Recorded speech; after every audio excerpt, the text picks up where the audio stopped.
پہلے شاعر نے 2 شعروں میں کربلا کا منظر دکھایا کہ بعد میں نتیجہ مارا شعر ہے کہ اے دشت اس سے گرم کہیں کی فضا نہیں، اے دشت اس سے گرم کہیں کی فضا نہیں، دریا کے آس پاس بھی ٹھنڈی ہوا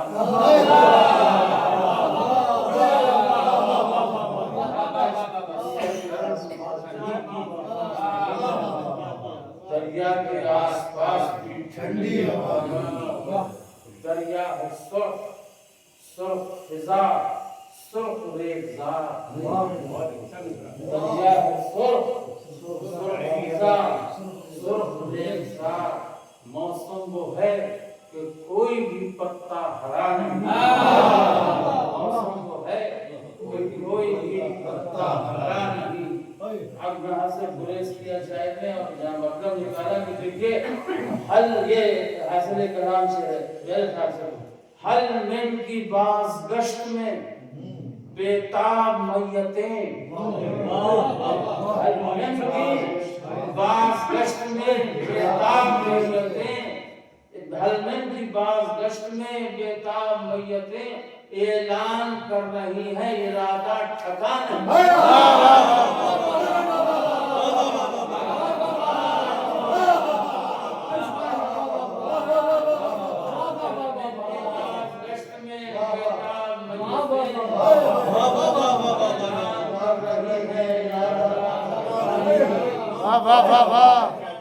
یہ کربلا کے شہیدوں کی بات ہے جو اس قدر ظلم و ستم مصیبتوں میں گرفتار ہونے کے بعد بھی کوئی جملہ ایسا نہیں کہا کہ اس میں کفر والا آ جاتا یا کوئی بات ایسی نہیں، یا اپنے آپ کو خود ہی مار لیتے کہ صاحب ہم سے برداشت نہیں ہوتا، نہیں ایسا نہیں ہے۔ دیکھیے بعد میں پھر اس نے شاعر نے کہا کہ کربلا کے بعد بھی تم سید سجاد ہو، واہ واہ واہ واہ واہ واہ واہ واہ واہ واہ واہ واہ واہ، کربلا کے بعد بھی تم سید سجاد ہو، دوسرا ہوتا تو کہہ دیتا خدا کوئی، واہ واہ واہ واہ واہ واہ، دوسرا ہوتا تو کہہ دیتا خدا کوئی۔ حل من کی باز گشت میں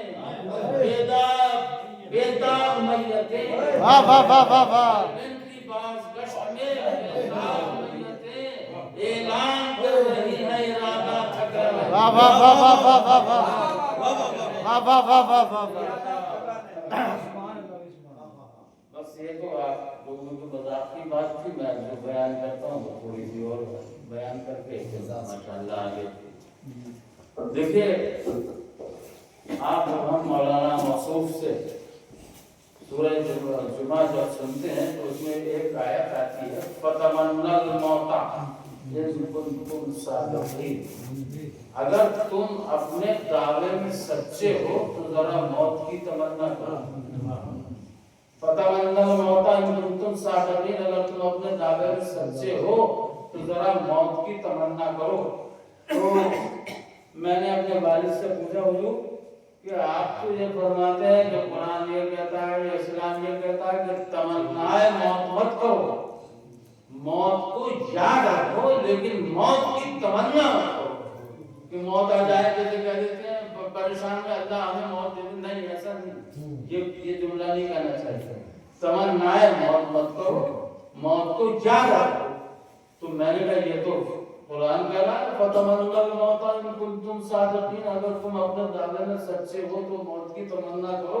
تو انہوں نے کہا کہ یہ تم سے کب کہہ رہا ہے اللہ، یہ یہودیوں سے کہہ رہا ہے، اس لیے کہ یہودی جو تھے وہ موت سے ڈرتے تھے، جس چیز سے ڈرتے تھے اللہ نے وہی چیز سامنے لا کے رکھ دی کہ اگر تم سچے ہو تو موت کی تمنا کرو۔ ارباب کرم بس ایک جملہ عرض کرنا چاہتا ہوں اور وہ یہ ہے کہ دیکھیے موت سے وہ ڈرتا ہے جو بے ایمان ہو، حق نہیں رکھتا ہو، حق ایمان نہیں رکھتا ہو، اس کے پاس حق نہیں ہو، اور ایک لڑکا ہے جو اپنے باپ سے یہ کہہ رہا ہے سفر میں کہ بابا کیا ہم حق پہ نہیں ہیں؟ تو باپ نے کہا کہ ارے بیٹا ہم ہی حق پہ ہیں. تو فرمایا کہ پھر ہمیں کیا فکر ہے، چاہے موت ہم پر آ پڑے یا موت پر ہم چل پڑے. یہ دیکھیں اب آپ یہیں پہ دیکھ لیجیے کہ ایران میں کیا ہے، سمجھے؟ خامنئی صاحب قدم جمائے ہوئے کیسے ہیں؟ کیوں؟ اس لیے کہ حق پر ہے، اور جو ناحق ہے وہ دھمکیاں دے رہا ہے لیکن آگے بڑھنے کی اس کی ہمت نہیں. درود بھیجیں ایک دفعہ. اللہم صلی علی محمد و آل محمد. ایک چیز ہے کہ کننا اذا اشتقنا لزیارت نبی فانظرنا الی وجہ. سمجھے؟ اب امام حسین فرما رہے ہیں کہ ہم جب بھی رسول اللہ کی زیارت کرنا چاہتے تھے تو ہم اپنے اس بیٹے کو دیکھ لیا کرتے تھے.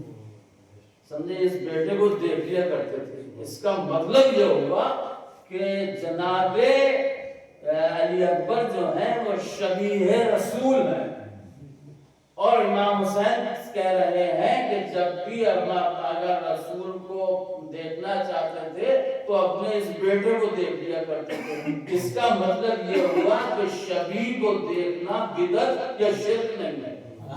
سمجھا؟ شبیہ کو دیکھ. اب ذرا یہ اصول بھی امام نے فرمایا کہ اگر اصل تک نہ جا سکو تو اس کی نقل بنا کر، سمجھے، اس کی زیارت کر لو. سمجھے؟ تو اب غور فرمائیے، اگر ہم ذریعہ بنا لیں امام حسین کے روضے کی تو اس میں شرک و بدعت کی کیا سوال ہے؟ اس لیے کہ جناب امام حسین تو زندہ شبیہ کی زیارت روز کرتے تھے. اب یہیں سے ذرا غور فرمائیے، یہ صیغہ استمراری ہے. صیغہ استمراری کا مطلب یہ ہے کہ ماضی کا صیغہ ہے، ماضی صیغہ استمراری ہے. کیوں؟ اس لیے کہ دیکھیے کیسے، ابھی سمجھاؤں آپ کو. وہ فرما رہا ہے امام حسین کہ جب بھی ہم اپنے رسول کی زیارت کرنا چاہتے تھے تو اپنے اس بیٹے کو دیکھ لیا کرتے تھے. اس لیے یہ گرامر کے اعتبار سے کہا جاتا ہے صیغہ استمراری، ماضی استمراری. اب غور فرمائیے، جب بھی اب یہاں پر جلالت علی اکبر کا ذرا غور فرمائیے. یہ جلالت علی اکبر کی قدر کیا ہے؟ جلالت علی اکبر کی قدر یہ ہے کہ جب بھی امام حسین اپنے بیٹے کو دیکھتے تھے تو اپنے بیٹے کی حیثیت سے نہیں دیکھتے تھے بلکہ شبیہ رسول کی حیثیت سے دیکھتے تھے.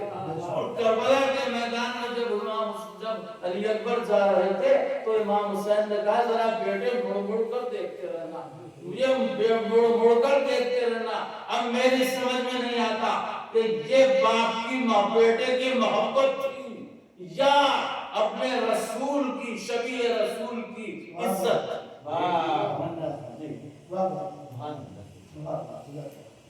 حضرات